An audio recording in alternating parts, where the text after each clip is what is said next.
Bien, esta mañana primero voy a entrar con los anuncios comerciales. ¿Sí? Estamos anunciando para que se inscriban un curso especial para funcionarios del sector público, privado y académico y para todo el mundo, ¿no? ¿Sí? Se llama Entendiendo a China y arranca el 5 de agosto y termina el 14 de octubre. Entonces están a tiempo de inscribirse. Toda la información está en la página de Sechimex, desde luego, las modalidades de inscripción, etcétera, y les aseguro que va a estar muy interesante. Entonces, el Sechimex lo está organizando junto con el Colegio de México y se va a llevar a cabo en las instalaciones del Colegio de México. Entonces, no lo echen en saco esto, ¿sí? Bien, esta es la última sesión del semestre. Entonces, vamos a tocar un tema que pues no hemos tenido aquí nunca, yo creo, ¿no? Pues la vi hace como 3 años. Sí, bueno, entonces en esta etapa nunca. Y para lo cual, que es el tema de ciudades, ¿sí? y de economías emergentes, entonces les recuerdo que hay un libro que se llama Construyendo Ciudades Sustentables, Experiencias de Pekín y la Ciudad de México, que está directamente relacionado con la plática de hoy, ¿sí? El doctor Sergio Martínez Rivera lo conocen, supongo, ampliamente porque es el editor de los cuadernos del Sechimex y pues un miembro activísimo del Sechimex, del posgrado de Economía, y especialista en estas cuestiones urbanas de China, de México, y cada vez ampliando más el radio de expertise. ¿Sí? Entonces, el mecanismo que solemos utilizar, Sergio, lo recordamos, 30-45 minutos de tu intervención para después dar pie a que haya un diálogo con el autor. ¿Sí? Gracias, Sergio, bienvenido. Pues muchas gracias, muy buenos días a todos ustedes y también a quienes nos estén siguiendo vía electrónica, porque creo que también ya nos dimos cuenta de Sechimex que está teniendo un buen recibimiento en línea para algunos temas. En efecto, este tema que voy a platicar no es común dentro del área de economía, y dentro del área de economía, hay que señalarlo, tiene un énfasis o un enfoque muy concreto, que es a partir del análisis regional, espacial, desde la perspectiva, digamos, neoclásica. Entonces, es un tema también complejo, hay que señalar, muchas veces se considera es un tema exclusivo de los urbanistas, de los arquitectos, pero lo cierto es de que es un tema en el que están involucradas muchas áreas, y yo diría que está obligado justamente que todos los especialistas participemos, porque no es un tema, repito, que en ese sentido tenga que ser analizado nada más desde una sola visión.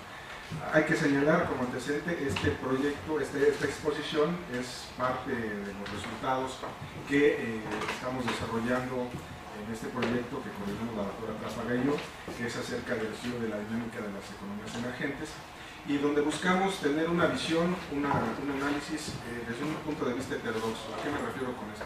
Que normalmente cuando hablamos de economías emergentes y cuando hacemos un análisis de estos, nos reducimos a estar hablando de aspectos económicos, comerciales, macroeconómicos y financieros.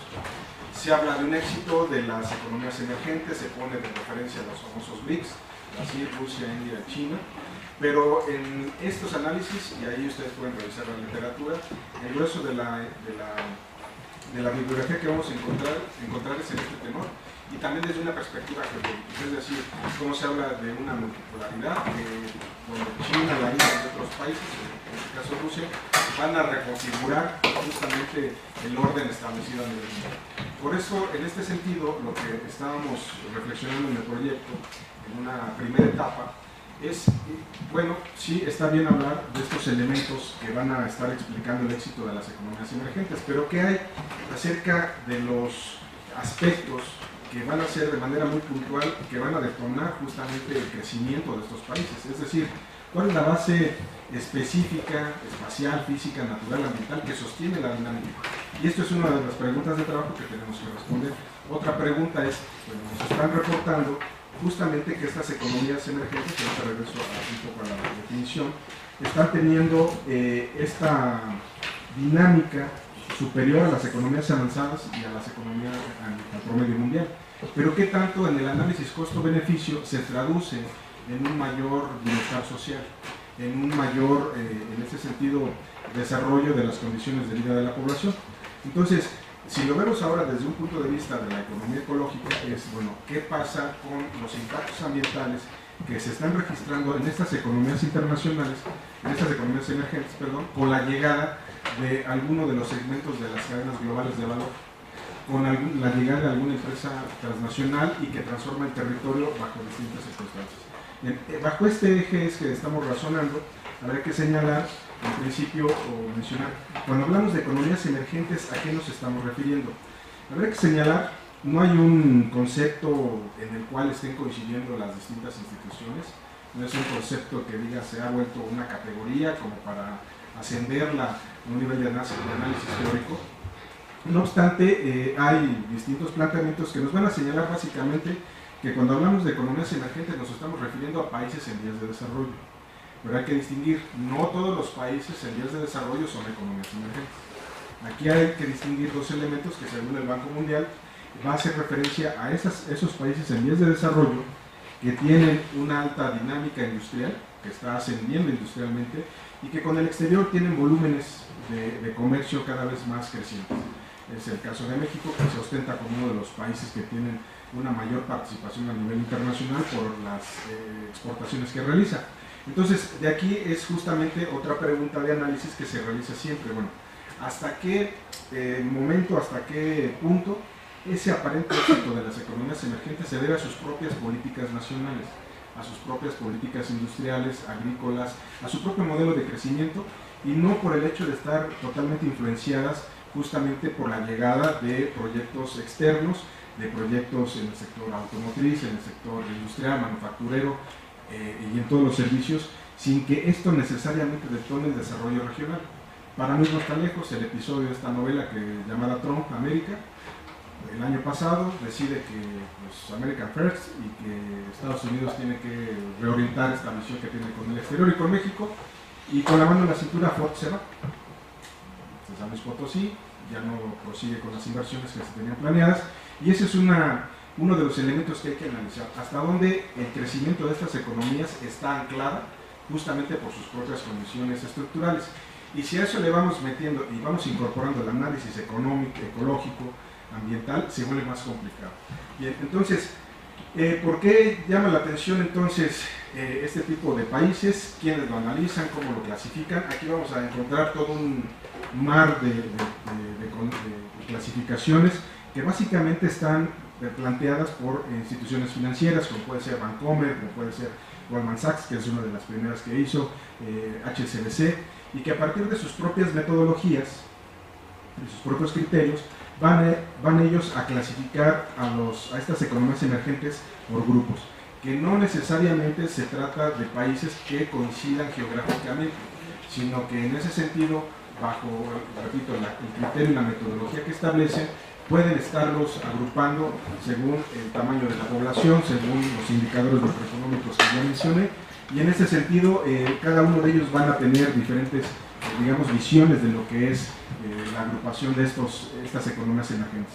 Aquí tenemos, bueno, decíamos, más reconocidos, siempre se habla del BRIC, pero tenemos a estos, los llamados águilas, por ejemplo los IBETs, los más acabados que ya son los MINCs, y entonces, y así sucesivamente vamos a encontrar todo un amplio conjunto de agrupación de economías emergentes.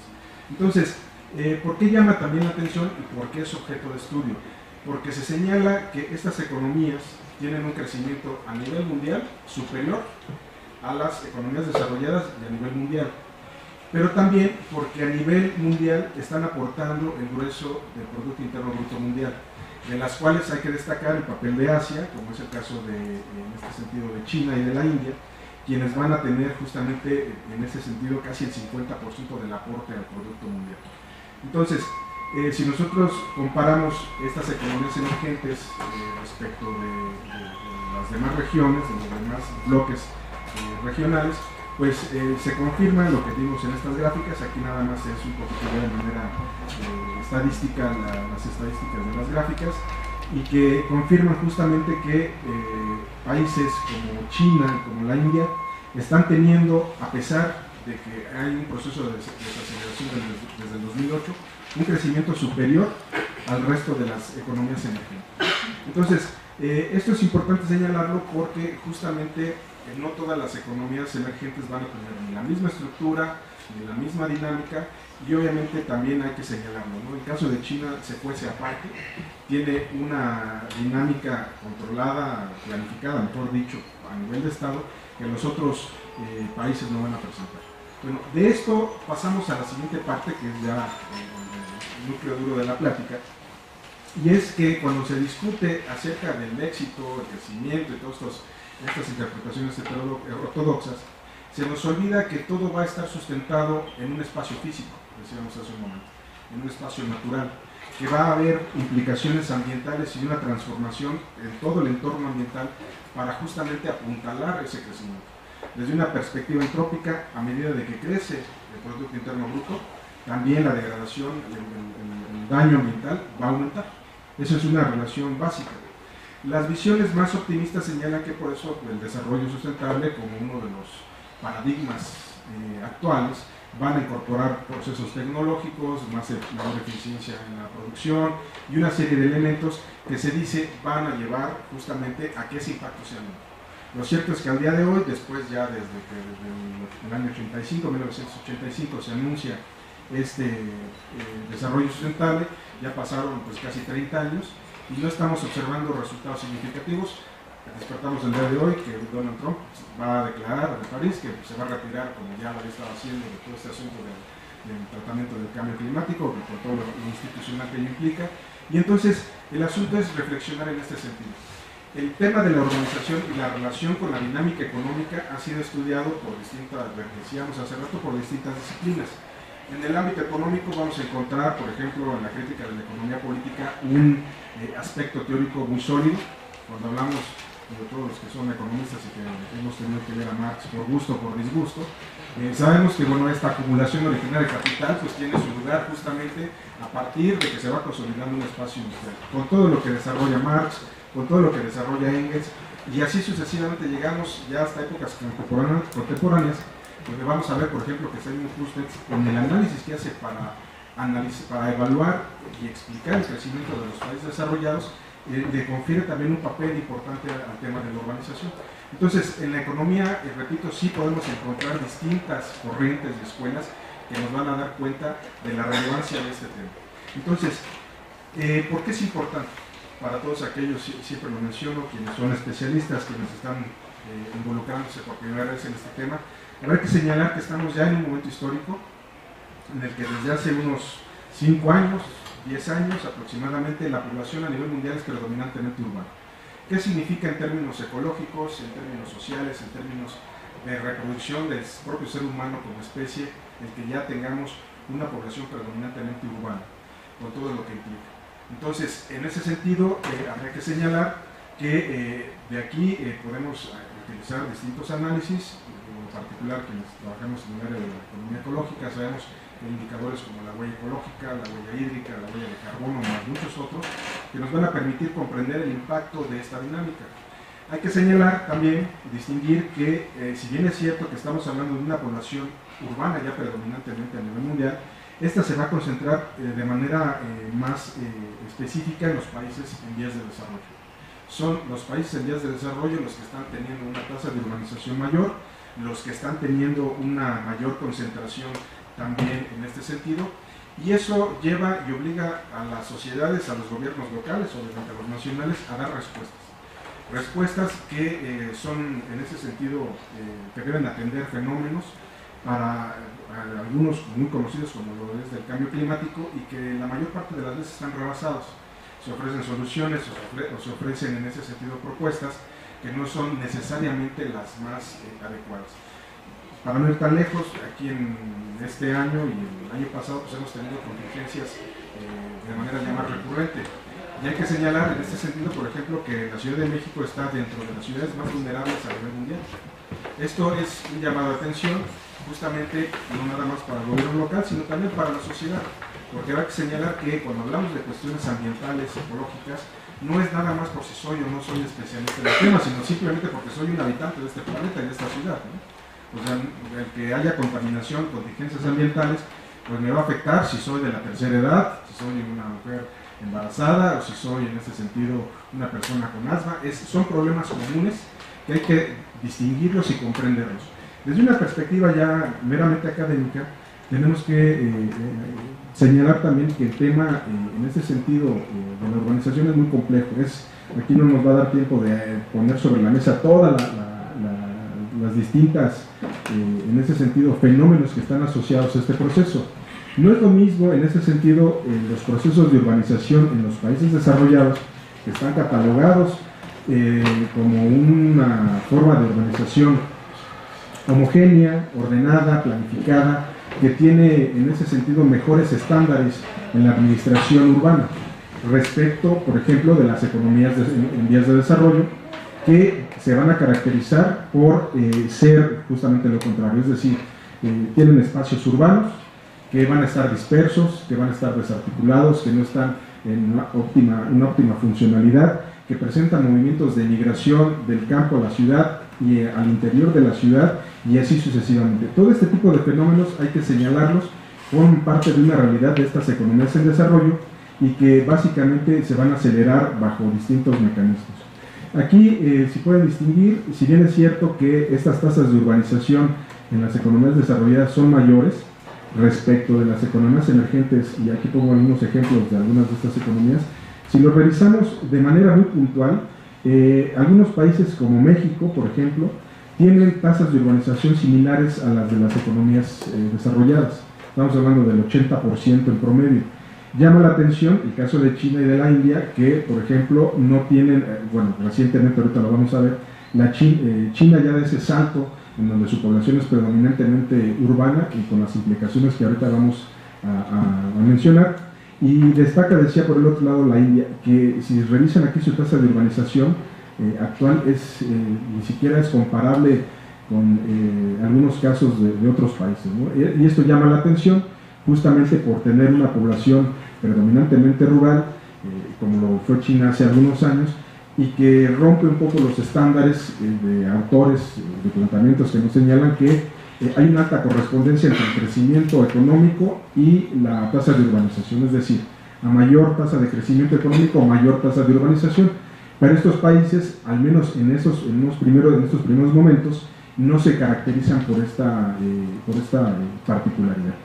Entonces, decíamos, ¿por qué es importante desde el punto de vista académico, desde el punto de vista social, ambiental? Porque la tendencia de los espacios urbanos y de algunas ciudades es a estarse consolidando junto con otros y en este sentido dar lugar a aglomeraciones cada vez más complejas. En este sentido, por ejemplo, llama la atención que dentro de las principales aglomeraciones urbanas que tenemos a nivel mundial, aquí tienen ustedes todas las que están en rojo, corresponden a países en vías de desarrollo, algunas de ellas economías emergentes, y en este caso para la Ciudad de México, que estamos hablando del Distrito Federal, ahora Ciudad de México, más su zona metropolitana, ¿no? Y que hacia el 2030 se proyecta las mismas economías, las mismas ciudades, van a estar ocupando los primeros lugares en este sentido en la concentración de población. Aquí tienen una imagen de este modelo de urbanización a nivel global de las ciudades. Hay una disculpa por no haberlas traducido en español, pero ya un poquito de madrugada, no me dio tiempo. Tenemos aquí tres tipos de ciudades de 1 a 5 millones, de 5 a 10 millones y 10 millones o más. Aquí lo interesante es señalar justamente los elementos que estábamos ahorita mencionando, cómo justamente la tendencia a estarse concentrando en Asia es lo que está marcando la diferencia. Si bien es cierto que en América Latina vamos a ver justamente, y en América del Norte, la presencia de este tipo de ciudades, es en Asia, y también habría que llamar la atención en toda esta parte del Medio Oriente, en donde se va a estar concentrando el grueso de la población próximamente, ¿no? Entonces, para entrar de manera ya más puntual, para el caso de China, hay que señalar que el tema de la urbanización en China es uno de los aspectos más planificados, de los más, en ese sentido, orientados por el gobierno chino. Obviamente hay distintas, en ese sentido, también situaciones que el propio gobierno chino no va a tener control, en el sentido de una población a lo mejor flotante, o de la aparición de algunos centros o espacios urbanos que puedan escapar de esa planificación, pero en lo general es un proceso que está diseñado, que está estructurado para que justamente cumpla con esta función llamada motor del crecimiento, ¿no? Entonces, en ese sentido, desde la perspectiva, digamos, general, es uno de los bastiones del crecimiento por la articulación de ramas que van a estar vinculadas desde la parte de la minería, la parte de la eléctrica, la parte de todos los materiales utilizados, hasta por la generación de empleos, pero también justamente por el asunto de que cuando se anuncia este proceso de modernización y de apertura en 1978, son las zonas económicas especiales los primeros lugares donde se van a comenzar a dar los procesos de urbanización iniciales que van a explicar la expansión por toda la zona costera, y que al día de hoy lo que se tiene proyectado se vaya hacia el oeste. ¿A qué nos referimos con esta modernización? A la modernización del sector agrícola, a la modernización del sector industrial, a la parte de ciencia, tecnología y la parte militar. Entonces, justamente en este sentido, la parte industrial no va a ser explicada, si bien es cierto, por la ciencia y la tecnología, por lo que se va a estar en ese sentido invirtiendo, por la llegada de capital extranjero, pero también por la creación de espacios especializados para que la industria comience a despegar en estas zonas de China. Lo que les mencionaba hace rato, también ya desde hace unos cuantos años, la población china es predominantemente urbana. Esta tendencia de crecimiento en los distintos espacios urbanos se está consolidando.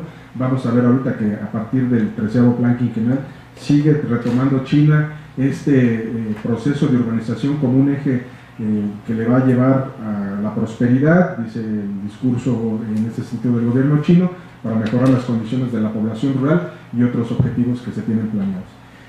Aquí una gráfica que resume justamente los dos momentos que estamos mencionando. El proceso de modernización que se anuncia en 1978 y que a partir de ese momento comienza a despegar de manera acelerada. Aquí, a propósito de esto, es importante cuando uno revisa y analiza este tipo de temas, cómo la figura del espacio urbano, de la vida urbana en general, de toda esta dinámica en el espacio urbano, ideológicamente incluso antes no era considerada como algo, digamos, atractivo, como no era parte justamente del discurso, porque bueno, se asociaba bastante con el capitalismo, con una clase burguesa, con una serie de elementos que justamente en la época maoísta no eran propiamente objeto de estudio, ni eran parte justamente como uno de los elementos importantes. Cuando ya hablamos de un proceso de modernización, esta visión cambia. Se habla de prosperidad, se habla de que la riqueza en ese sentido no está peleada con los ideales, en ese sentido del gobierno chino, en general de proyectos que se tienen de nación. Incluso comienza a acelerarse la consolidación de estos procesos, y al día de hoy tenemos justamente los temas asociados a ello, como es la consolidación de la famosa clase media, que son grupos económicos sociales que se supone van a estar impulsando el crecimiento del mercado interno chino. Por eso es que señalo esto, dos momentos que no nada más desde un punto de vista técnico, sino también ideológico, marcan una diferencia. Entonces, en un poquito esta radiografía estamos hablando que en el 78 había 193 ciudades de distintos tamaños, para llegar al 2008 con 662, y en donde 10 ciudades, aquí las tienen ustedes señaladas, van a concentrar el 58% de la población.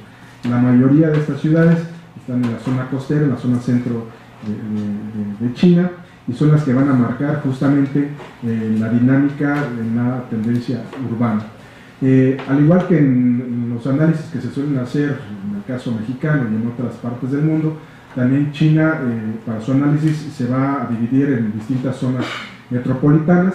Estamos hablando de 53 zonas metropolitanas, y que en ese sentido, lo que mencionaba hace un momento, se están expandiendo hacia esta parte del oeste, toda vez que ya se identifica que las distintas problemáticas ambientales, la parte que va a existir en las propias ciudades, está obligando al gobierno chino a moverse hacia esta parte, pero también hay que señalarlo, lo están haciendo como parte justamente de una estrategia de expansión urbana. Ahorita mencionaremos el caso de la subocupación inmobiliaria, es uno de los fenómenos que están muy presentes en China y que son fuertemente criticados.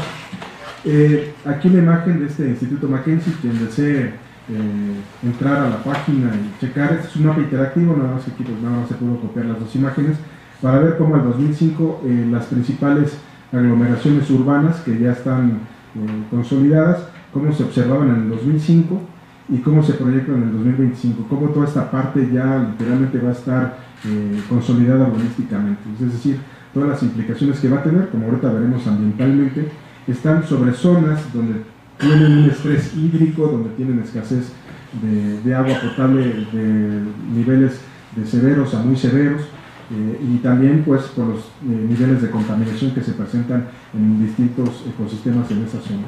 Entonces, el gobierno chino habla en ese sentido de que es una transición, el estar hablando del proceso de urbanización, del proceso de concentración del ingreso que se está registrando.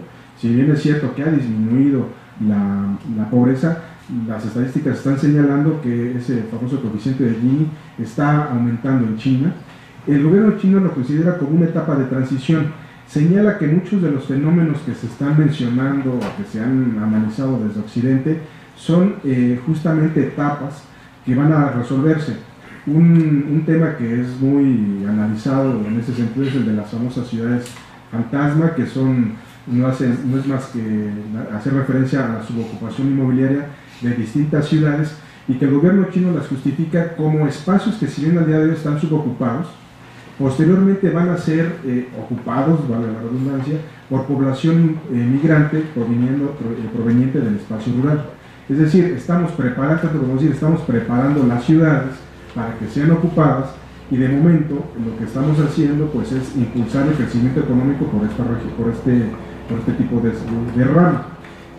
La cuestión aquí es que las implicaciones que tienen en todos los niveles la creación de este tipo de ciudades también son analizadas, y muchas de las veces en ese sentido suelen diluirse en los análisis.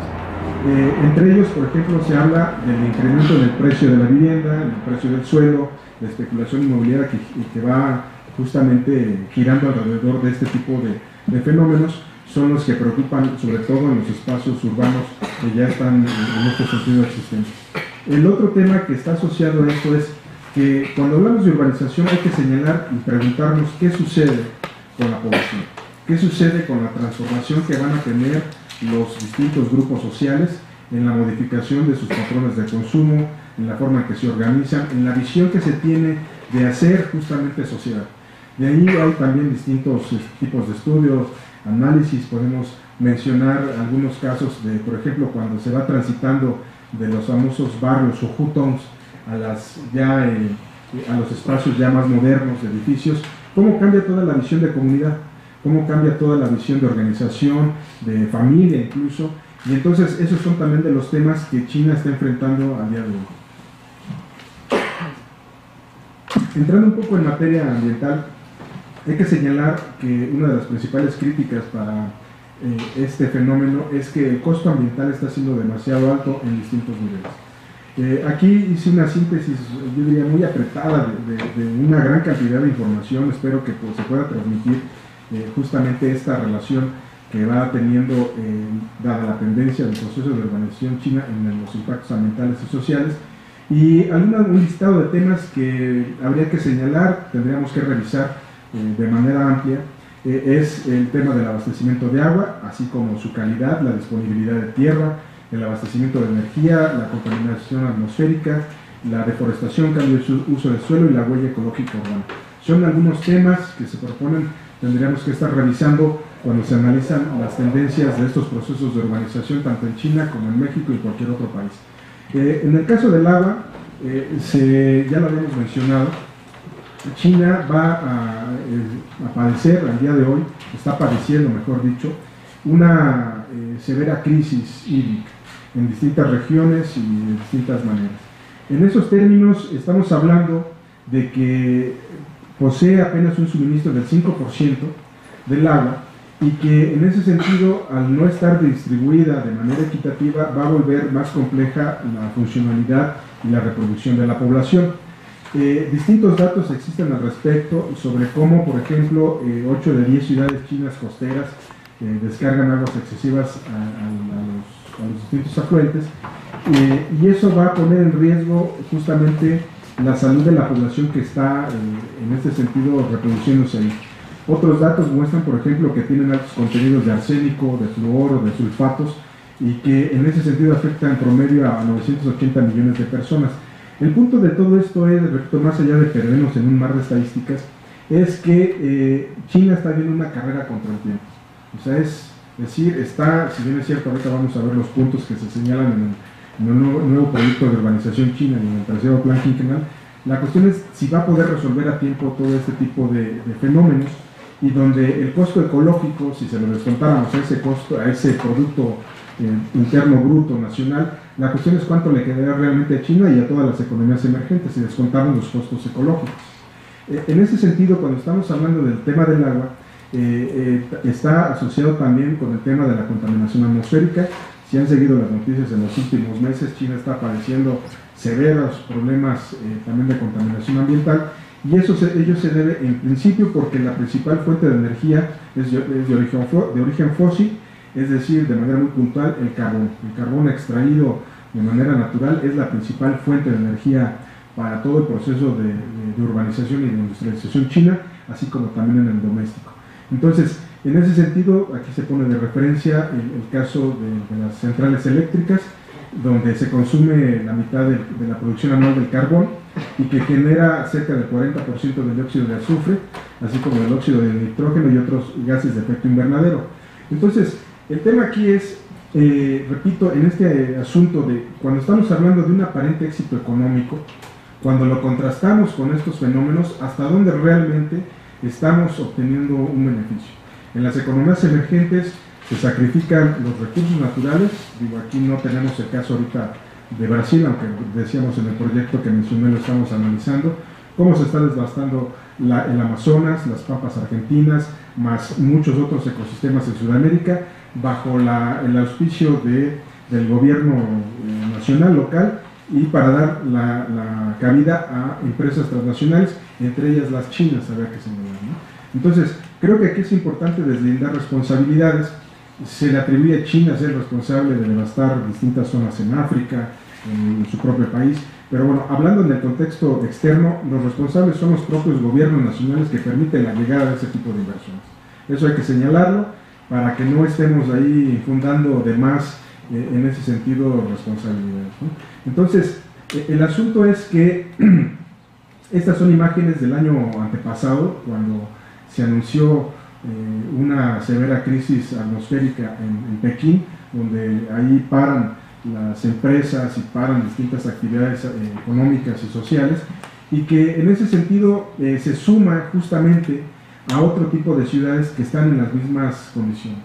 Estamos hablando que en ese sentido, por ejemplo, el Ministerio de Medio Ambiente en el 2015 anunció que solo 8 de 74 ciudades tienen un nivel aceptable de la calidad del aire. O sea, ¿qué nos lleva a todo esto? Digo, si ustedes se meten a revisar por allí algunas notas, literal, en muchos de estas ciudades no solamente se usaba cubreboca, sino también tener que salir con tanques de oxígeno, ¿no? Entonces, eso para nosotros es algo que todavía no se presenta, y cuando nosotros vemos estos fenómenos, y ahorita voy a presentar unas estadísticas, dirían, bueno, qué bueno que no vivimos en China, ¿no? Entonces, el caso de Pekín también es el que estamos aquí señalando, es en ese sentido, de acuerdo a la Academia de Ciencias Sociales de Shanghái, posiciona a Pekín en el segundo lugar como el peor ambiente de vida entre las 40 ciudades más grandes del mundo. O sea, esto es algo también sumamente relevante. Entonces, aquí en la presentación yo la voy a editar, como todo lo hacemos en este Chimex, la vamos a poner en el portal, y ahí yo los invitaría a consultar esta dirección para que ustedes revisen este programa que mide la calidad del aire en tiempo real a nivel mundial. Aquí lo que hice a las 12 de la noche todavía de ayer es ver la más reciente, donde ustedes en estas banderitas van a encontrar cuál es la calidad del aire según la metodología de esta institución. Y entonces nos vamos a encontrar, me adelanto un poquito a esto, cómo está clasificada. Aquí ahí no son los IMECAS, acá son los ICAS, donde partimos de un rango de 0 a 50 hasta 300 en adelante, que es sumamente arriesgado, y en donde en ese sentido va elevando el semáforo, digámoslo así, de estos colores, donde el verde, digamos, como que es el más adecuado, el que es menos nocivo, el amarillo cuando ya empieza a generar efectos negativos y así sucesivamente. Entonces, al día de ayer, por ahí pues creo que Sonia nada más es la única compañera china que está ahí, ¿no?, que nos ubica dónde está Kanje Yuan Eudosi, que en el mapa está aquí. Digo, no encontré mucho en internet aquí de esa ciudad, pero es la que tiene este índice al día de ayer junto con esta otra y acá hacia el oeste, con un nivel de aquí de 900, pero que aquí alcanzan a contar de 300 en adelante, ¿no? Pues entonces es para darnos una idea de que yo creo que México, si lo ponemos en ese contexto, si no es porque vemos ahí patadas de ahogado, pero pues estaríamos de moderada a buena si contrastamos eso, ¿no? Solamente para dimensionar la problemática atmosférica que vive China en prácticamente todo su territorio, ¿no? Entonces, este otro video que ustedes pueden descargar de YouTube, que es bien chistoso porque a veces dura cargado en YouTube, otras veces lo quitan, para ver justamente cómo hacen los reportajes de cómo operan el sistema de transporte, de ver cómo están las condiciones atmosféricas en China, ¿no? Lo pusieron ahí bajo el domo y justamente señala cómo el gobierno chino, a pesar de que tiene justamente distintos programas, es como aquí en México, podemos ver chatarras y cachivaches ahí circulando y ahí también. Entonces, como se dice, donde quiera se cuece nada. En el tema del suelo también es otro tema importante, está asociado justamente tanto por el cambio de uso del suelo, por el proceso de expansión, como por la contaminación del mismo. Estamos hablando que en este sentido la generación de residuos tóxicos provenientes del sector industrial van a estar al orden del día. Cuando hablamos del cadmio, del níquel, arsénico y otros materiales, van a estar presentes de manera muy puntual en muchas regiones. En ese sentido, estamos hablando de Hebei, por ejemplo, de Shanxi o de Liaoning, donde justamente se van a presentar mayores problemas de contaminación del suelo. Y otro tema que el gobierno chino a veces no reconoce, que vemos noticias por donde quiera, y es las llamadas aldeas del cáncer, ¿no? Aquí en los trabajos que hemos hecho en la red, en Sechimex, la doctora Trápaga, tenemos también ahí distintos trabajos junto con los que nos dedicamos. Siempre discutimos este tema, cómo es de que un gobierno, si bien es cierto, anuncia un éxito, una prosperidad, por el otro lado, cualquier gobierno demerita justamente este tipo de impactos. Y entonces la pregunta es, bueno, ¿para qué se está impulsando bajo esta visión desarrollista y ortodoxa el impulso del crecimiento económico? Tratar de posicionarse hegemónicamente a nivel mundial, si al interior, a nivel local, a nivel social, regiones enteras padecen de problemas de estos, ¿no? Hay distintas estadísticas, repito, el gobierno chino señala que son extraoficiales, pero se habla de aldeas que pueden ir desde el 1.000.000 de personas hasta 10 millones, ¿no? Entonces, es tanto como decir que toda la delegación Iztapalapa pues tuviera cáncer, ¿no? Así de fácil, ¿no? Nada más. O sea, de esa dimensión estamos hablando, ¿no? Entonces, entramos a la parte, yo diría, más especulativa, a la parte más compleja de evaluar, porque todo está en proyecciones, todo está en un nivel así de a ver qué tanto se puede lograr.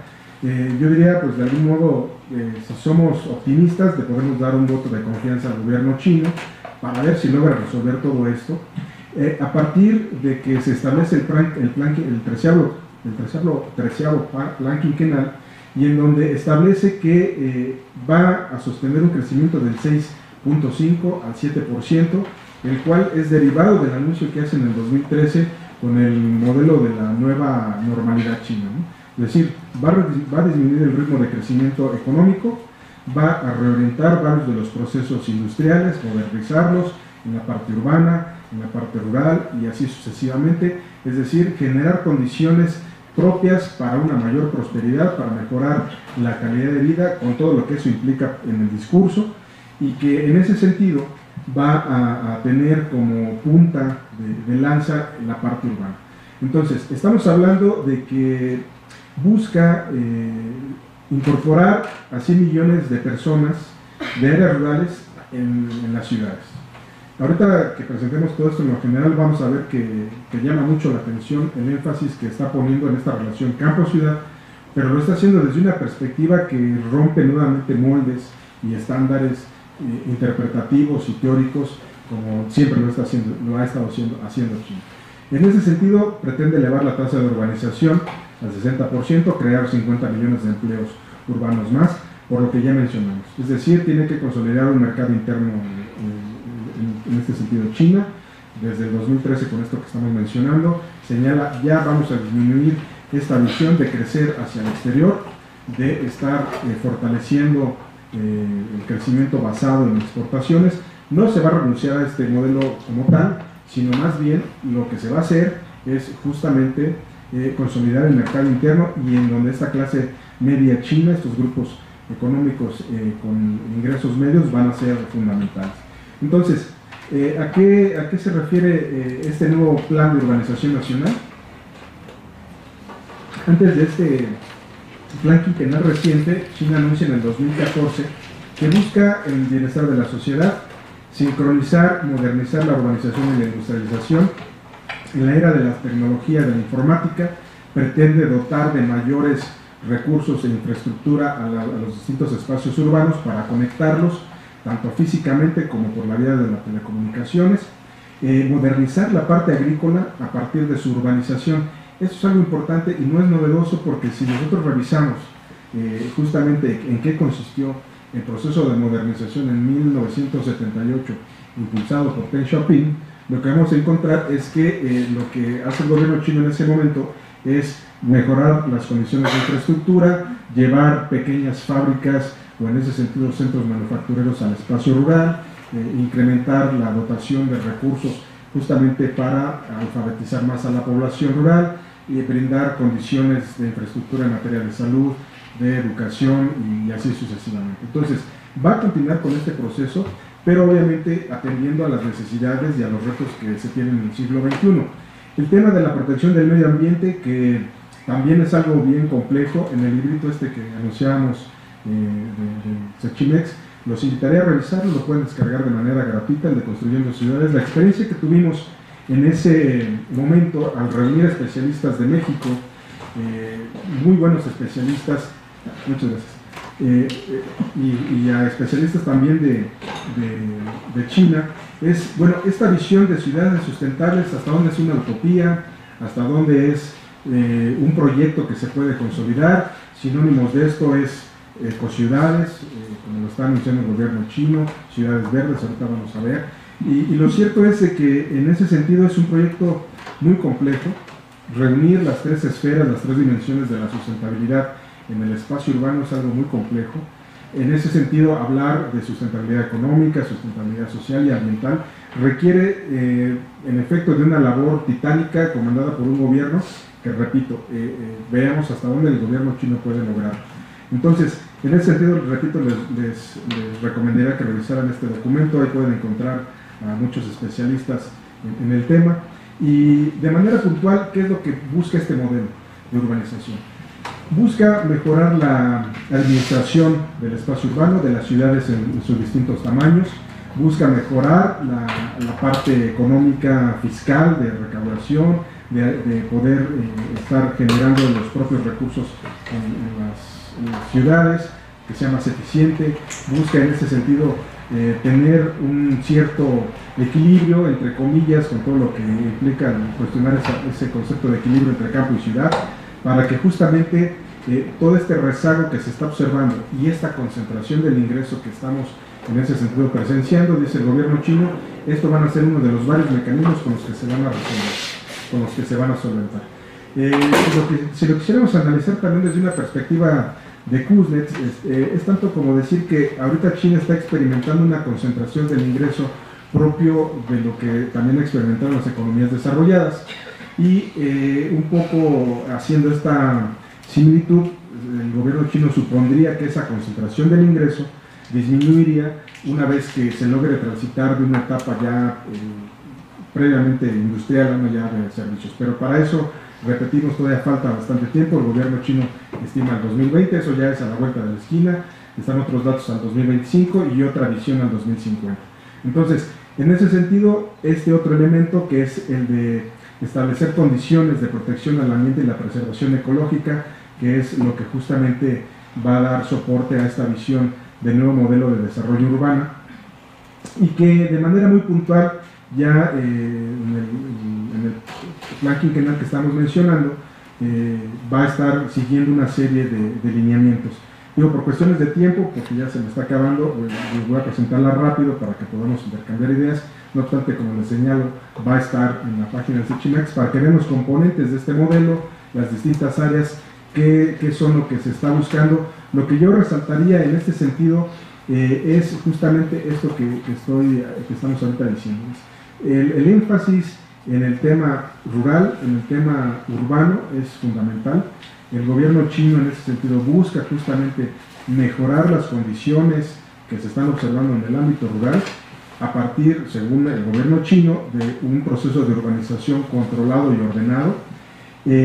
Busca a partir justamente también de este modelo de urbanización que al interior de los espacios urbanos ya existentes se mejoren las condiciones de vida en los barrios más atrasados, en las zonas que no forman parte justamente de las zonas económicas especiales, de toda esta zona, toda esta franja que está en la costa y que es de la de mayor, digamos, éxito económico.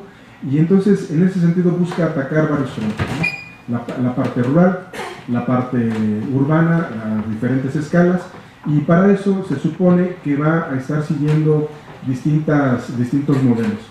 En ese sentido, estos modelos, me refiero justamente a la atención que van a tener en las pequeñas y medianas ciudades, ciudades con características únicas que les llaman en ese sentido, donde van a fomentar el turismo, van a fomentar justamente proyectos que vayan asociados a la innovación tecnológica, crear, yo creo que en ese sentido algo importante que hay que señalar es esta visión que se tiene de parques industriales, es un poco replicarlo con las ciudades especializadas, como por ejemplo también en México hemos tenido iniciativas de ciudades especializadas en materia de salud, en materia de electrónica y demás. Entonces, para ir concluyendo, este tipo de modelos de ciudades que pretenden estarse construyendo llaman la atención por las características que tienen, por lo que pretenden alcanzar.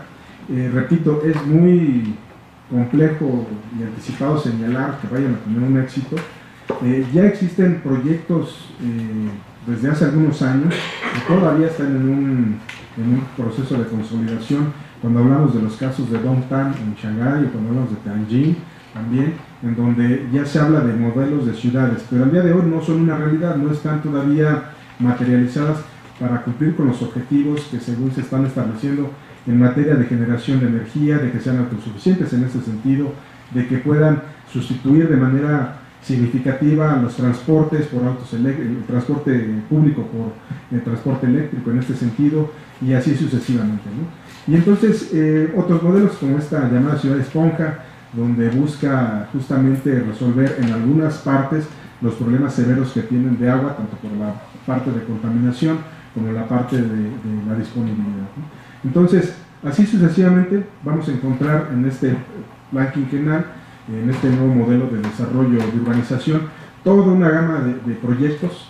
en materia de infraestructura, portuaria, terrestre, ferroviaria, en lo general, de cómo se supone van a mejorar las condiciones. Y la conclusión general, yo diría, es todavía está a un nivel decía ahorita, de especulación, de expectativa, de si se van a cumplir al 100% todo lo que se está estableciendo ya desde este modelo de urbanización y del plan quinquenal.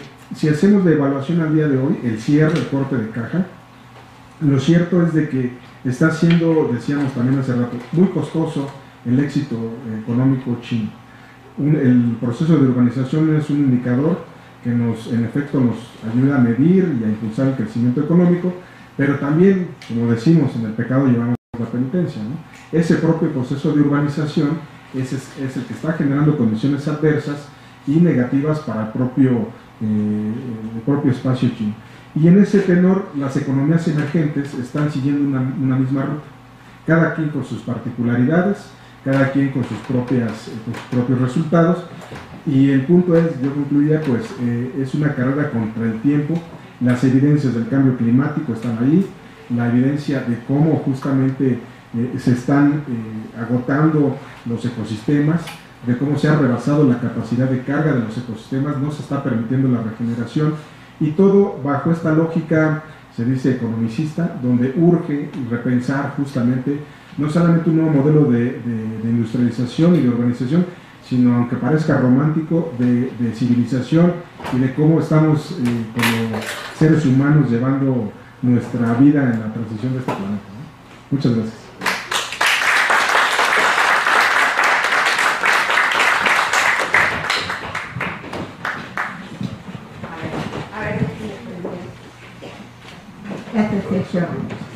Bien, vamos a hacer lo usual. Levanten la mano los que quieran intervenir. Vamos a hacer una ronda. 1, 2, 3. Entonces, se identifican, por favor, dicen quiénes son, de dónde vienen, para que sepamos con quién hablamos. Adelante. ¿Qué tal? Doctor Martínez, soy Gabriel Alvarado, profesor de la Facultad de Economía. Lo felicito por la conferencia. Me parece que abre un panorama que, como usted lo mencionaba, es poco conocido, un poco tratado en cuanto al tema de la conferencia. Y de ahí pueden surgir una serie de ideas, dudas. Yo le quiero preguntar, primeramente, ¿qué relación guarda todo este programa que usted nos acaba de presentar con, por ejemplo, el establecimiento de las zonas económicas especiales? Porque si bien deben de desarrollarse como pues, una zona urbana, ¿verdad? No sé si ya desde el principio están tomando en cuenta todas estas políticas, líneas de acción. Y en segundo lugar, le quiero preguntar, dada esta nueva política a nivel global que está llevando China en cuanto a la iniciativa COBOR, ¿verdad? O sea, de un cinturón y un camino, una ruta, en la cual se supone que el gobierno chino, al llevar proyectos, inversiones, recursos a otros países, si no sabe usted si este componente, que si bien usted mismo menciona que todavía es un planteamiento, no se han visto los resultados, si no está también involucrado para llevar a los demás países este enfoque que se ve vasto y completo, muy completo, ¿no? Gracias. Buenos días, Sergio Quiroz, colaborador de Sechimex. La pregunta es a manera general. ¿Consideras que las tecnologías limpias, principalmente pensando en las que tienen que ver con la urbanización de las grandes ciudades, en el caso de China pues es muy característico, son la solución definitiva para lograr transitar de un capitalismo degradante con el ambiente, o bien las mismas tecnologías limpias, al ser propuestas por el mismo capital, en el pecado llevan la penitencia? Nada. Buenos días, Enrique López, de aquí de la Facultad de Economía. Una pregunta sobre el plan de desarrollo que marca el gobierno chino. Yo observo que no hay una carencia, o al menos no sé si lo tienen contemplado, políticas demográficas, porque si bien pareciera que sí están pensando en un futuro, no se está considerando la variable de crecimiento de la población, o al menos así me queda la duda.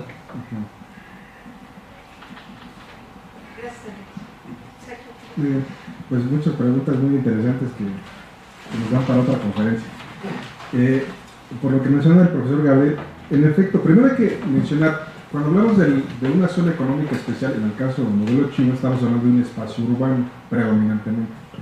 De entrada, primero hay que definir qué es un espacio urbano, es un espacio económico que fue creado justamente para con distintos objetivos. Alrededor de hoy hay cerca de 208 zonas especiales, zonas económicas especiales, ¿no? En materia de comercio, en materia aduanera, en materia industrial, científica, tecnológica. O sea, es un espacio por excelencia urbano, el cual y es lo interesante, el gobierno chino va creando, decíamos, tiene un modelo de planificación urbana muy bien focalizado. Es decir, aquí vamos a crear una ciudad y aquí la creamos. Creamos esta zona económica especial y alrededor vamos a construir justamente todo lo necesario. Vamos a tener ese equipamiento urbano, vamos a tener toda esa infraestructura para que justamente se vaya condicionando. Y entonces la dinámica que se tiene en esas zonas económicas especiales en definitiva entran justamente en estos proyectos, en estos planes de cómo se van a administrar, porque zonas especiales como Shenzhen, que son las tradicionales, tienen justamente problemas en ese sentido ambientales también relevantes, ¿no? Todos los que están, por ejemplo, en el delta del río Perla y en otras zonas que padecen justamente problemas de agua son justamente objetos de acción del gobierno chino. Entonces, en definitiva, están contempladas, están consideradas. Habría que señalar esta réplica que se quiere hacer aquí en México sobre zonas económicas especiales, a ver qué les va a salir, porque no parece más que otra cosa de continuación del Plan Puebla-Panamá, ¿no? Entonces, transformar el territorio de manera regional, pero no tiene así como que algo parecido a lo chino, ¿no? Entonces, hay que señalar este modelo de zonas económicas especiales. No es que lo inventa China, surge en Europa, surge por ahí en Inglaterra, en Irlanda, a mediados del siglo pasado, y se ha replicado, pero el gobierno chino es el que lo ha impulsado de manera más significativa. Entonces, también en ese sentido, pues, merece la atención. Sobre esta política o este proyecto de la nueva ruta de la seda, también hay que señalar, tiene implicaciones territoriales, va a transformar el territorio por donde van a pasar los distintos proyectos, por la vía terrestre, básicamente, pero obviamente en la marítima pues, también está contemplada una ruta, y entonces yo creo que ahí en ese sentido habrá que señalar que todos los proyectos en ese sentido tienen un impacto territorial. En México tenemos muchos ejemplos, tenemos muchos casos también, desde trabajos, por ejemplo, que ha realizado la doctora Trápaga con la minería, que hemos dado continuidad a algunos, pues es una de las actividades más devastadoras, la minería. Para ello se construye toda una infraestructura y en donde los últimos beneficiados son las comunidades y a veces hasta el país, ¿no? Entonces, en este sentido, cuando hablamos de esta nueva ruta de la seda, pues se planea construir justamente una infraestructura para facilitar la comercialización de bienes y servicios, bienes y materias primas, pero también la creación de infraestructura en materia hidroeléctrica, por ejemplo, ¿no? Entonces, creo que el impacto territorial va a ser significativo. Desde el momento en el que transformamos un ecosistema, ya desde ese momento todos los beneficios que podemos obtener de ahí se pierden. Entonces, yo creo que el impacto, en la medida de que se abre una nueva ruta, es de manera acelerada. Por ejemplo, este tren transatlántico que tiene proyectado China desde Perú, cruzando por todo el Amazonas hasta conectar al Atlántico, desde el momento en que vamos cortando justamente toda esta Amazonas, ¿qué implicaciones tiene? Ya cortamos una dinámica y una funcionalidad ecológica. Y aunque es lo que acaban de hacer acá en la Marquesa, en lo que están haciendo, pues lo mismo, si van y revisan, el Estado de México es uno de los lugares y de las entidades que al día de hoy tiene un proceso de urbanización más acelerado, que se justifica siempre en esta lógica de desarrollo y de mejoría y de bienestar. Entonces, creo que, regresando al punto, va a tener implicaciones, habría que medirlas. Y eso lo conecto con la pregunta de Sergio, en donde, bueno, habría que tener la definición precisa de tecnologías limpias, y realmente cuando hablamos de tecnologías limpias es limpio y al 100%, ¿no? Lo cual pues, Pues no, sabemos que no. O sea, es como el corredor cero emisiones. Bueno, pues cero emisiones, ¿por qué? A ver, siempre digo, a ver, en el escape del camión, cero emisiones, a ver, pon la cara a ver si realmente cero emisiones, ¿no? O sea, ya sabemos que desde un punto de vista entrópico, de las famosas leyes de la termodinámica, no hay contaminación cero, no hay degradación cero. Cualquier dinámica económica, por muy insignificante, va a generar un impacto. Cualquier actividad en ese sentido, ahorita no sé cuántos kilos de gas, de CO2 equivalente ya generamos ahorita en 1 hora y 15 minutos, ¿no? Y no estamos teniendo ninguna actividad económica. Es la electricidad que estamos utilizando tiene un punto de generación, ¿no? Entonces, el asunto es que aquí, más que volver a un capitalismo verde, como diría en estos documentos de James O'Connor, es que todo sistema económico devasta, todo sistema económico genera impactos negativos al ambiente. La diferencia es que estamos en un sistema económico que lo hace de una manera más intensiva. Y entonces, la revolución tecnológica, el cambio de patrón energético, pues ya lo sabemos, algunos especialistas dicen, es porque se va a agotar el petróleo. El otro, debido a eso, no te va a quedar de otra más que transitar un modelo energético de menor impacto. Pero así como que exista la disponibilidad de que se sustituya, no lo hay por una cuestión de costos y de ganancia que ya sabemos. Ahora, suponiendo que se empezara a masificar, también hay un tema ahí, el asunto de la paradoja de Jevons, ¿no? Cuando hablamos justamente de que más tecnología que te ayuda a ser más eficiente, te ayuda además a devastar y a demandar más recursos. Es tanto como decir, pues tengo lo clásico que nos enseñan en el aula, ¿no?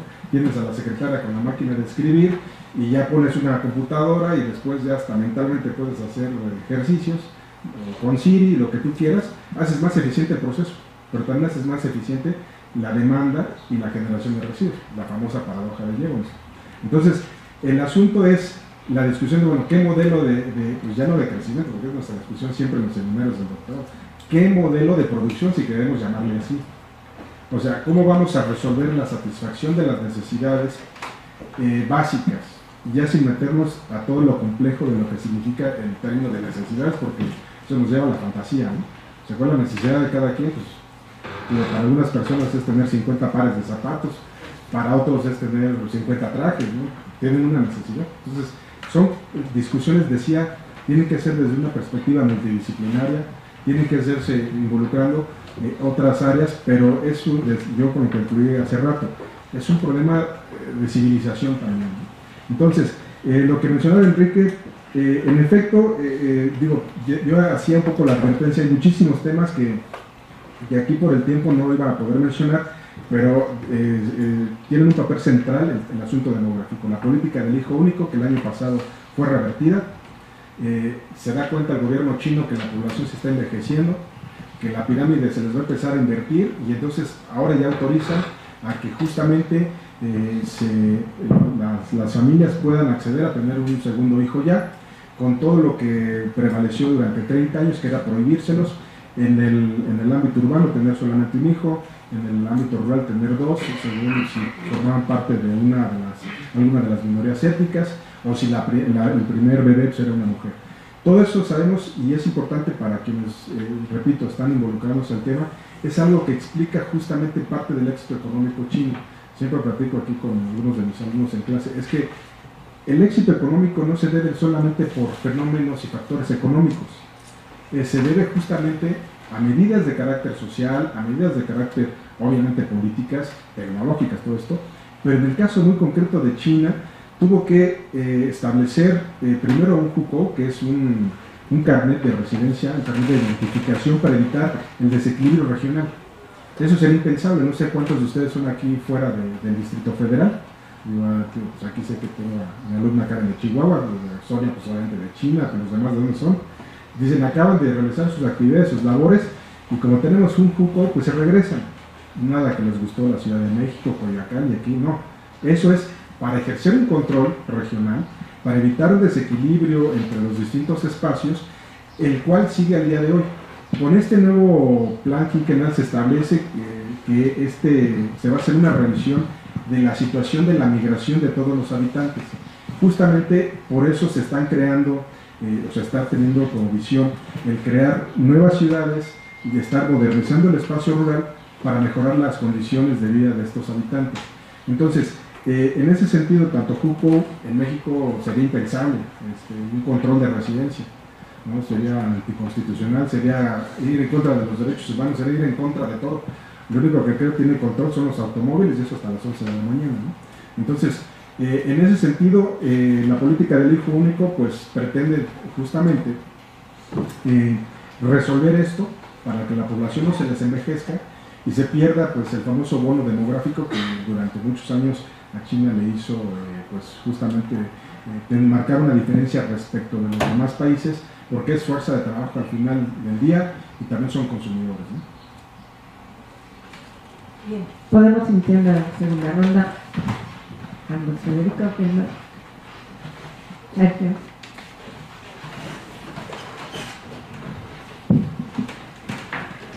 Buenos días, mi nombre es Carlos Molina, soy profesor aquí de la Facultad de Economía.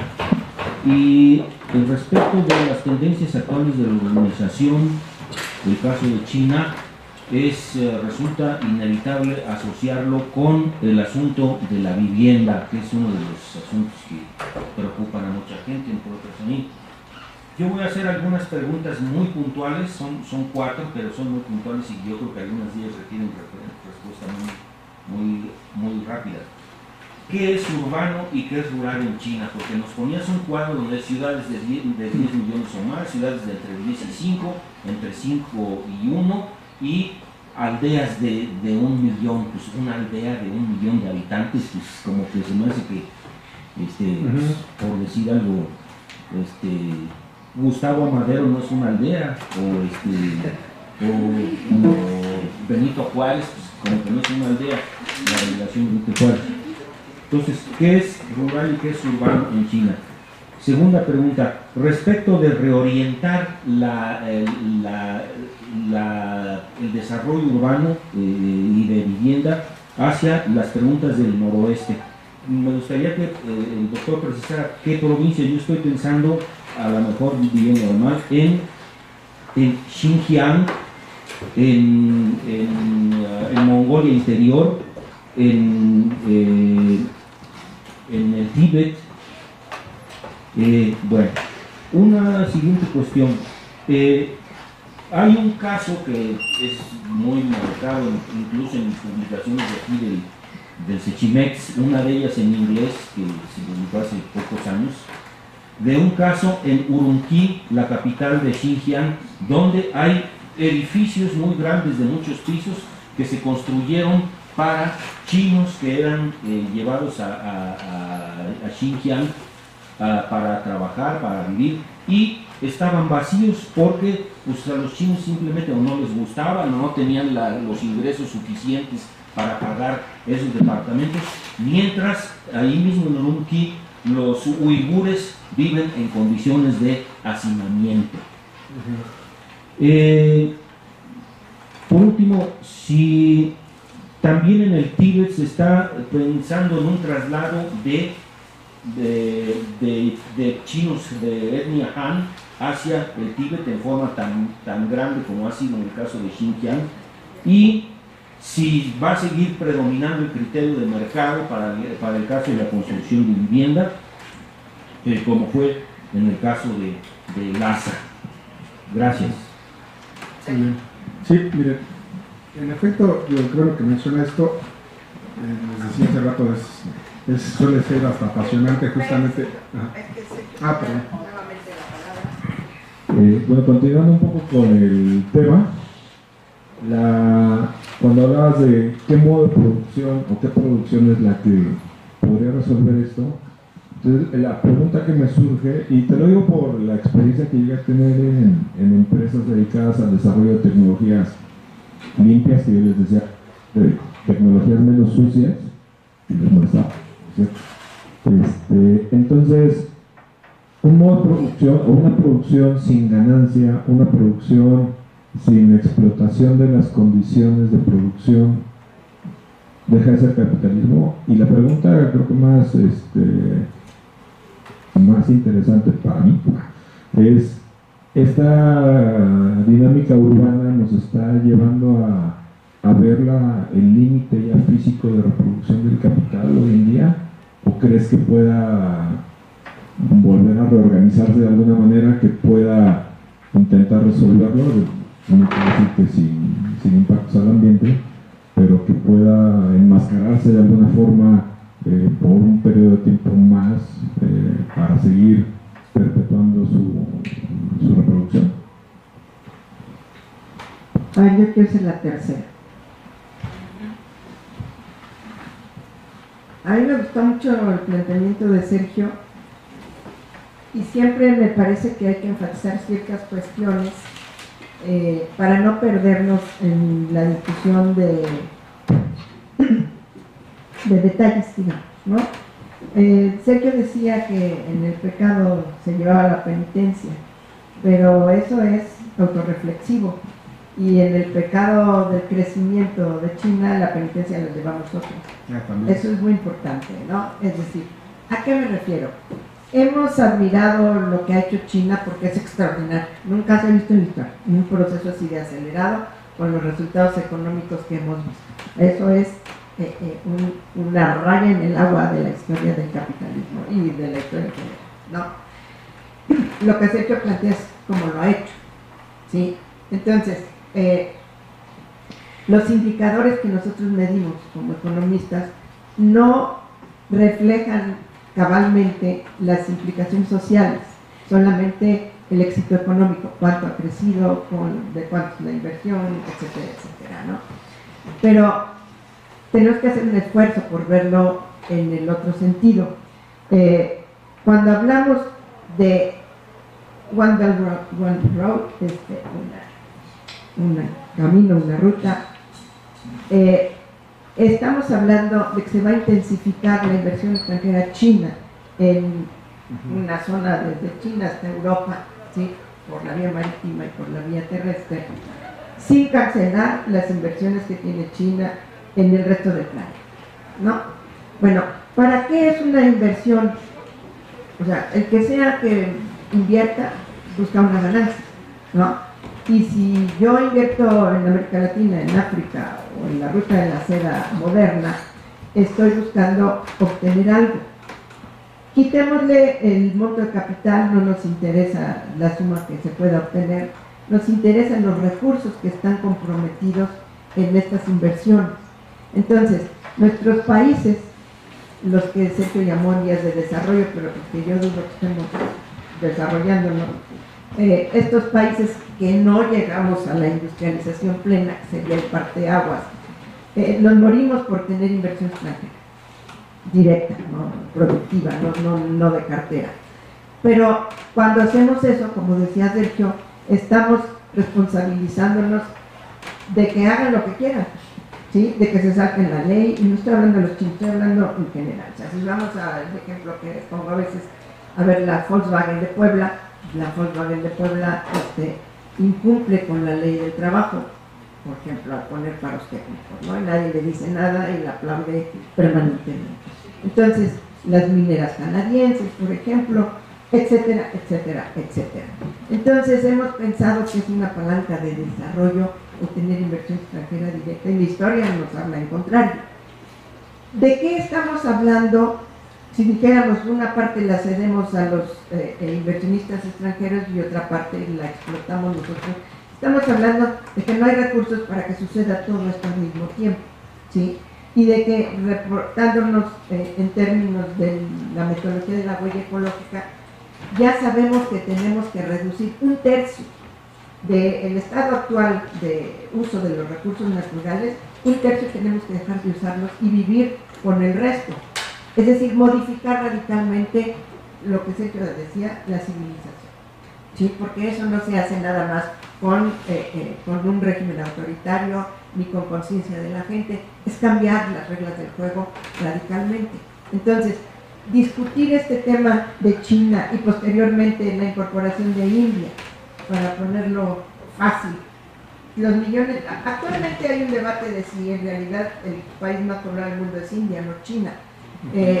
Si el comportamiento de India puede seguir el mismo, puede ser el mismo que el de China, indiscutiblemente que no puede, ni ningún otro país puede. Entonces, la discusión es no si China va a cumplir en el 2020 o en el 2050, o sea, cada vez es más difícil que cumpla en términos de los recursos del planeta, y eso implica conflictos detrás de eso, ¿no? El asunto es si queremos seguir discutiendo en esos términos.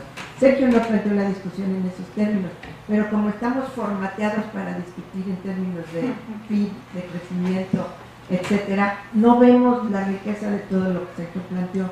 Entonces, yo te pediría, Sergio, si puede ser una puntualización en esos términos. Sí, en efecto, yo creo que tenemos que hacer un seminario más complicado, más complejo y más amplio, porque aquí no nos dejaron la última sesión, ¿no? Entonces, vamos a impulsar esto. Justamente, yo creo que si lo vemos en términos de metabolismo y de reproducción natural, el espacio urbano es artificial, no puede sobrevivir pues más que unas cuantas semanas, si lo queremos ver así, con la propia dotación de espacio natural que aún le queda.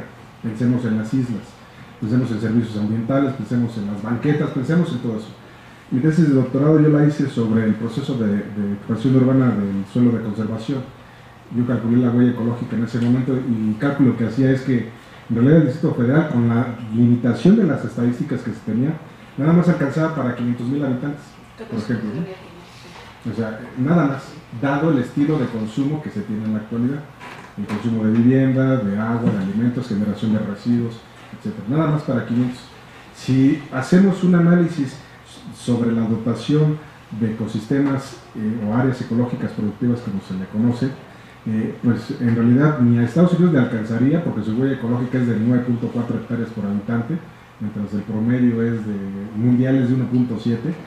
Esto nos quiere decir que no lo percibimos porque hay habitantes en este planeta, en las ciudades, que se apropian de recursos naturales que otros no pueden hacer, es decir, los que tienen mejores ingresos, como pueden tener acceso a los bienes y servicios, alimentos y demás, pues pueden comprarlos fácilmente, mientras que los otros de menores ingresos pues se ven limitados. Entonces, si lo queremos ver así como los autores originales de la huella ecológica, Matis Wackernager y William Ruiz lo dicen, es que alguien en este planeta está cediendo su riqueza, la parte que le toca del planeta, para que otro pueda sobrevivir. En el contexto urbano es lo mismo. Decíamos ahorita, si visualizamos la Ciudad de México, toda la gente que vive en la delegación Coyoacán, parte de Tlalpan, la de ingresos medios a altos, tiene una huella ecológica más alta que, por ejemplo, los de Milpalta, Tláhuac, Xochimilco y Iztapalapa, porque la cantidad y el tipo de bienes y servicios que consumen también son, en ese sentido, significativamente diferentes, ¿no? Entonces, un poquito para responder a todos los planteamientos en la invitación de la doctora Trápaga, en efecto, el tema urbano es algo que, desde el concepto, hay que señalar, es algo complejo, y como todo, y no es que me quiera salir por la tangente, es como todo lo que el gobierno chino hace bajo sus propias características. ¿A qué me refiero? Ellos establecen su metodología y establecen sus propios criterios de medición. El criterio básico estándar internacional que se establece para definir un espacio urbano es que tenga continuidad espacial, que tenga 2.500 habitantes, que sus actividades sean predominantemente secundarias y terciarias. Entonces, teniendo esos tres criterios, dice ya es un espacio urbano. Pero el gobierno chino puede estar catalogando justamente a una aldea en el contexto netamente rural. No porque no haya continuidad, sino por básicamente el tipo de actividad económica que está considerando. Aunque sea de 1 millón de habitantes o de 500,000 habitantes, no lo mete justamente en la definición netamente de urbano, porque no tiene esa continuidad espacial, porque está fuera de las ciudades, y ese es un poco el criterio. Se vuelve complicado aquí, lo bueno de todas las preguntas es de que tengo todas las posibles respuestas en otras presentaciones de las clases que damos. Entonces, esta es la clasificación de ciudades distritos, ciudades prefectura, provincial o municipal, y en general dan el conjunto de esta organización territorial.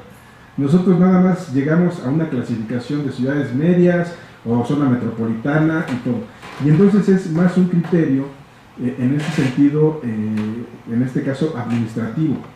Ya ni siquiera se lleva a lo técnico, porque justamente lo que mencionamos se vuelve bien complejo con el asunto del Foucault. ¿Por qué? Porque de repente el gobierno chino, y algo que mencionaba también, llama la atención siempre que cuando se establecen ciertos proyectos, movilizan, aquí les pongo un poco las imágenes, y luego a propósito de las provincias, hacia dónde se va a estar moviendo todo esto, pues son parte de estas, ahorita las vemos en el mapa.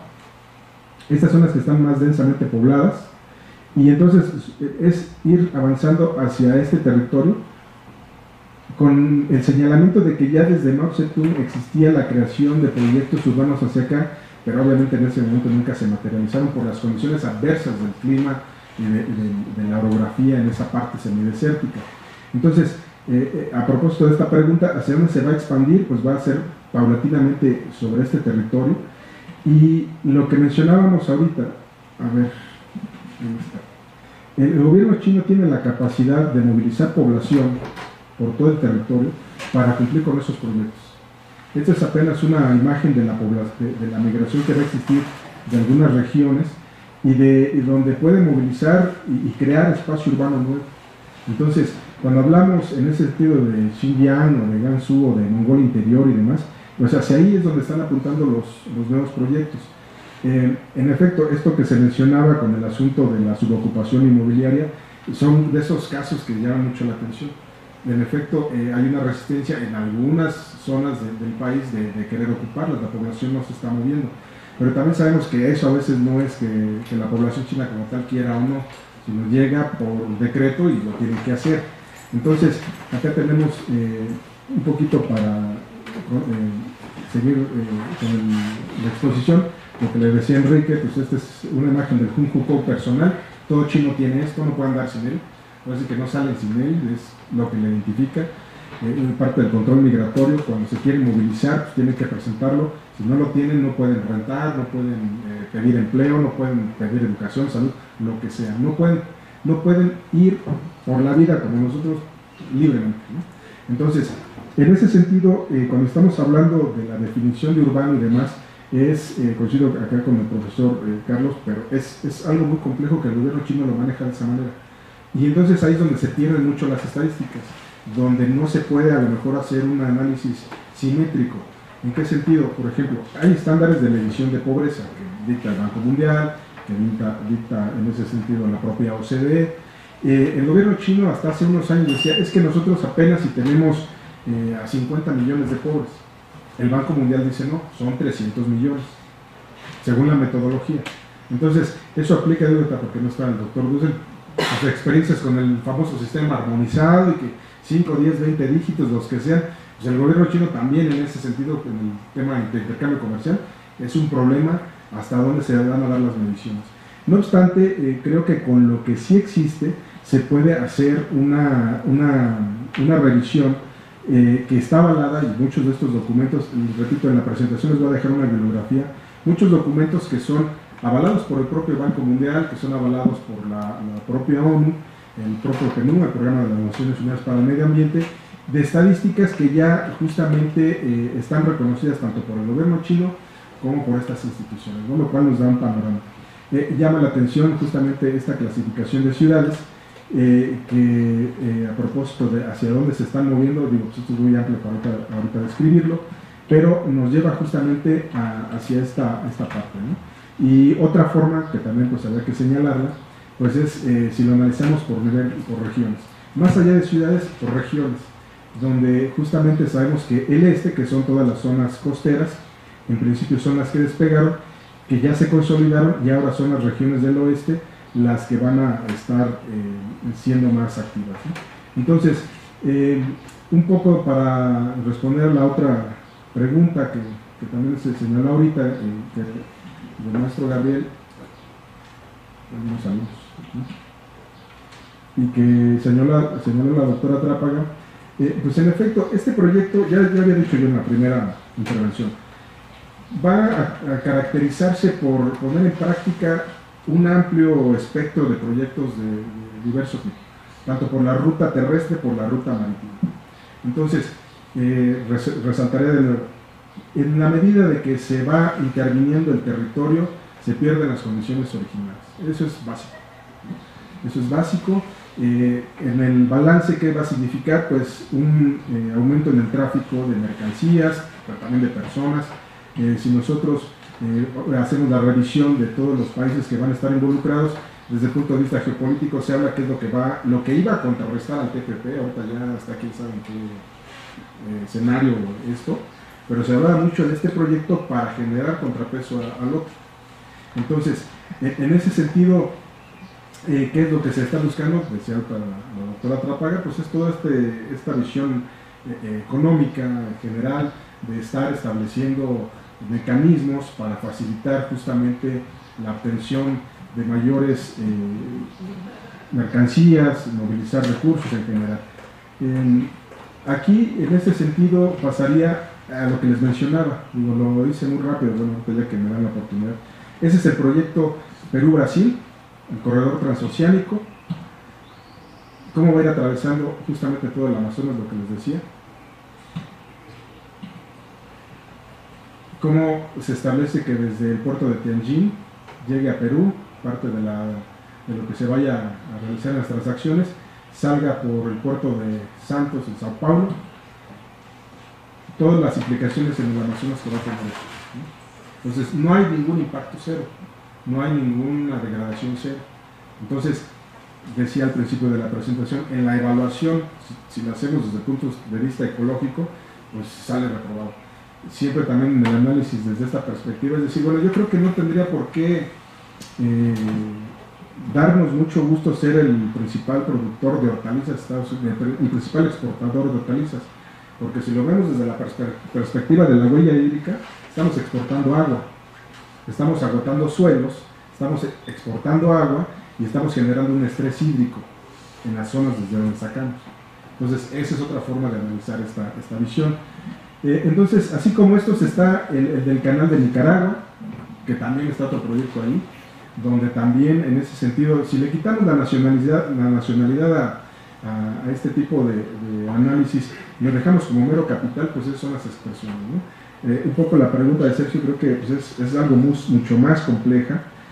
Cuando estamos hablando de las ciudades, habría que acotar, hablamos de la ciudad industrial capitalista. O sea, modelos de ciudades siempre ha habido, desde Mesopotamia, Ur, Lagash, Nínive, si te vas de las primeras ciudades que existían en la humanidad, pasándole por las ciudades feudales, y estamos hablando de la ciudad industrial. Entonces, en ese sentido, vamos a reflexionar que en efecto es donde se está expresando y donde se está comandando la mayor degradación del planeta en la menor proporción del territorio, es decir, todo el espacio urbano apenas ocupa el 5% del territorio mundial, pero en ese 5% se comanda toda esa degradación.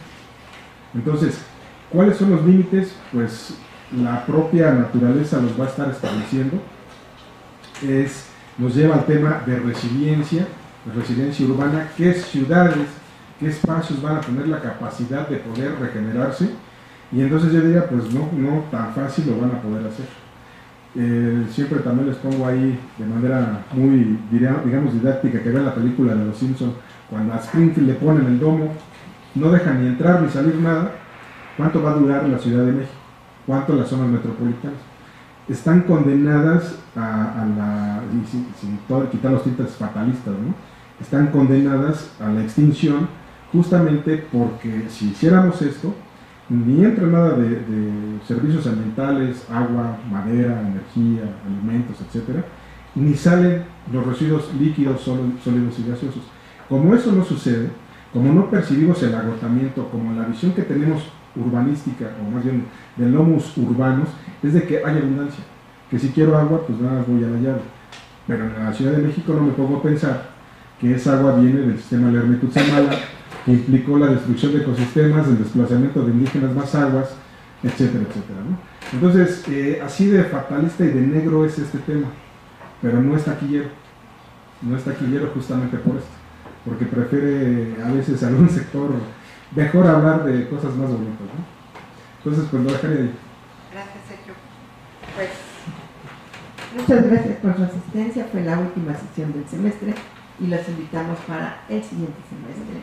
Que tengan buenas vacaciones y revisen la información sobre el curso que va a realizarse junto con el Colegio de México. Gracias. Muchas gracias.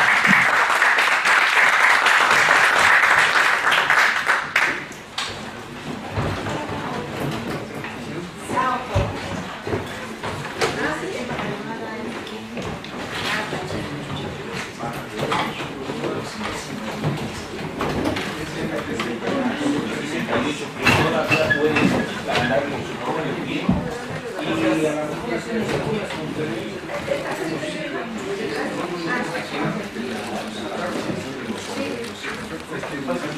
Aquellas los electricistas,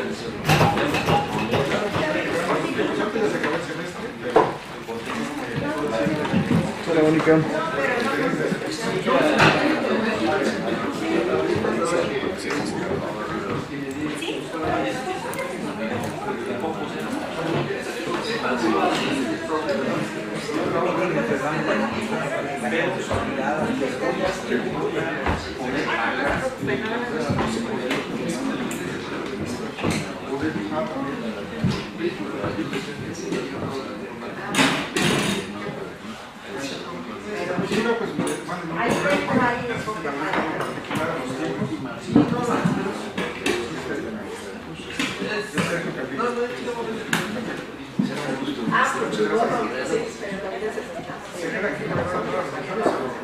No, las voy a pasar a mi memoria.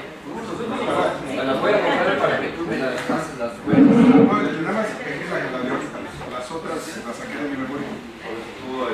Dice que tienes que subas y tienes que jugar, güey. No, nada más una. Nada más una, con el regalito te la paso.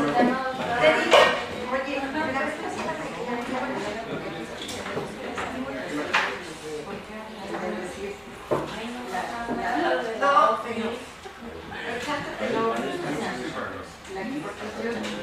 Luego, muchísimas gracias. sacas inversiones sí, extranjeros para intervención, no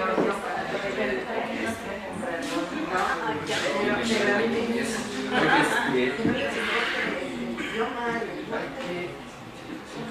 los economistas ya no sé, pero los economistas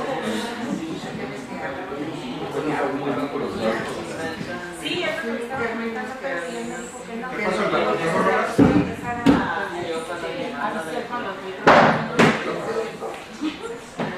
bueno, porque le decía, hicieron uno de los canales, ya eso lo dejo así. Ya como que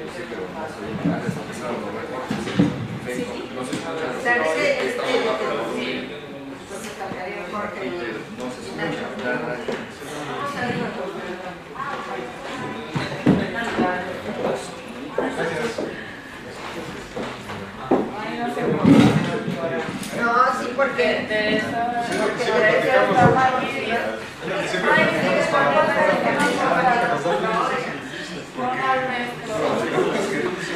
son las cadenas que están haciendo todos para ver si ya las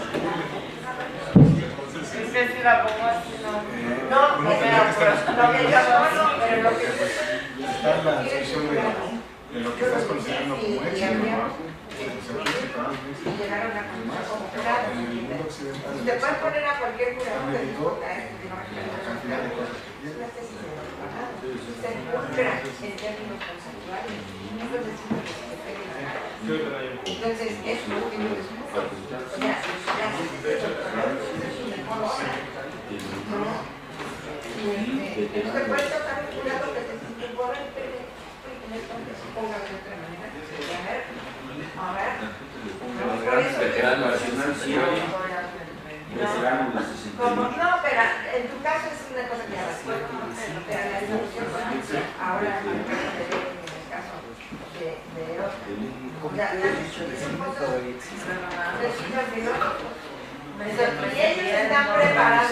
ellos están preparados, para eso, ¿sí? Ni somos filósofos nosotros, no podemos simular. Yo con mucho respeto, pero siempre sus Todavía vienen a desconectar la cámara. intervenciones están muy... Están descubriendo conceptos. Muy como... llaman como marea, aunque no soy... Por eso hay que decirlo ahí, pero aquí.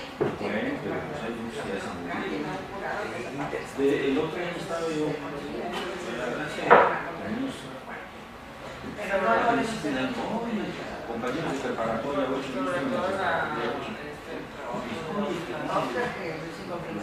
no, pero Oscar no ha avanzado. ¿te acuerdas de quién? Sí, ¿verdad? Yo siento como que...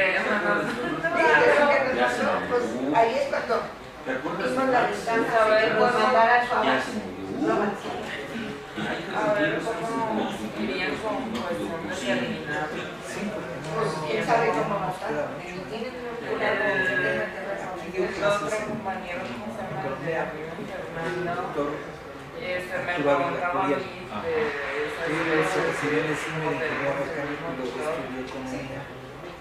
y yo por ahí le dije, bueno, como en tu caso vas a ser candidatura, a lo mejor te darían chances para agosto. Y me dijo, pero eso es después, ¿no? Le dije, como no ha venido la tercera. y yo así le dije, ay, Sonia, ya me asustaste. Y yo ya me sentí mal, le dije, bueno, te lo digo para hacerme sentir mal, para que no se afecte. No, ya no voy a dormir. Y digo, ay, yo ya me sentí mal. Le dije, bueno, a lo mejor matemáticas de correcto, pero ve a checar. a Santillán de Lecine, que no los vi, a Severiano Sánchez, también son del 68, también del 10 de junio. Severiano casi se muere el 10 de junio. Y ahí andan, y se acaban de reunir, están tratando de hacer conferencias. Entonces, vamos a hacer el círculo para los aniversario. Ya no supe dónde se De las oficinas seguramente conociste, probablemente conociste a Florencio. Ahora, como nadie vio, Florencio sí. Tengo contactos, acaba de venir. ¿Ustedes estaban a nivel de bachillerato? Yo estaba en la prepa 8, en el último año, en el tercer año, sí. Yo estaba entrando en Boca 7. Estaba en primer año. Entonces, Entonces tú debes haber conocido al Pino, Martínez de la Roca, y por ahí anda. Debe andar en el PRD o en Morena, sí, creo que sí. Y la Guevara Niebla, Gilberto Guevara Niebla. Está en la Secretaría de Educación, bueno, fue subsecretario de Educación Pública. En época me parece que Muy bien.